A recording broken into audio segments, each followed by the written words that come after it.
1 Corinthiens 1, 9, Dieu est fidèle, lui qui vous a appelé à la communion de son Fils Jésus-Christ, notre Seigneur. Nous sommes en train de méditer sur la fidélité de Dieu dans le Nouveau Testament. Et le mot utilisé ici pour fidèle, c'est le mot pistos, qui veut dire, entre autres, des personnes. Il a été utilisé quand on parlait des personnes qui se montraient elles-mêmes loyales dans des transactions d'affaires, dans l'exécution des commandes, dans l'exercice de fonctions officielles, c'est-à-dire quelqu'un qui était digne de confiance.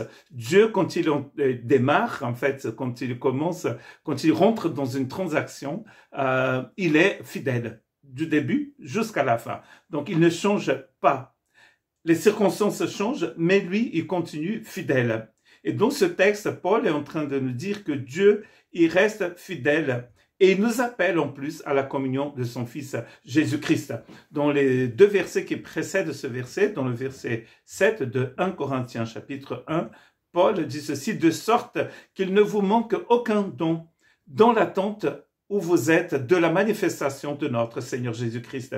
Nous attendons son retour, nous attendons sa manifestation, et en attendant cette manifestation, nous avons tout ce dont on a besoin pour rester dans cette attente. C'est ce qu'il est en train de dire ici. Il nous a donné tous les cadeaux de sa grâce pour que nous puissions être prêts pour son retour. Et dans le verset 8, il dit, il vous affermira aussi jusqu'à la fin pour que vous soyez irréprochables au jour de notre Seigneur Jésus-Christ. Tous ces deux versets nous parlent du jour de notre Seigneur Jésus-Christ. Comment allons-nous faire pour continuer sur cette marche, sur cette course? Est-ce que nous aurons assez de force? Est-ce que nous aurons assez de désir, de volonté de continuer? Or, Paul est en train de nous dire que Dieu a tout prévu pour que nous puissions être prêts pour le jour de Jésus-Christ.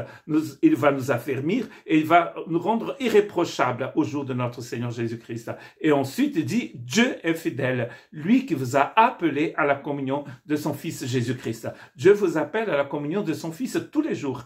Et peut-être un jour, vous allez passer par la vallée de l'ombre de la mort. Ça va être difficile et vous allez peut-être envie de tout abandonner. Or, Paul est en train de nous dire que dans la fidélité de Dieu, Dieu a tout prévu. Donc faites confiance au Seigneur et marchez avec lui. Dieu vous bénisse.